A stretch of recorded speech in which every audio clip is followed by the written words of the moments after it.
Meron akong dalawa. Ano tawag dito? Ano tawag dito? Oh, ano tawag ka dito? Patigil na ay. Kaya mo, patigil na maayos. Hindi na maayos, Meron kayo tayo dalawa, yasis ka. Ang isa ay para sa girls, ilalagay ko dito. Girls, sa inyo naman. At ang isa ay para sa boys, ilalagay ko dito. Pero hindi para makakita.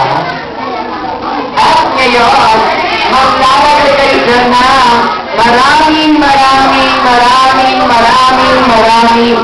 kayamanan. At ang kayamanan yun ay ang mga tigpipito, tigpipito, tigpipito, na inyong mga mami and daddy. Ibig sabihin, hindi galing sa bulsa nyo, kundi galing kay mami and daddy. Dahil namawalan ka na kayo, hindi namawalan ka na kayo. Go!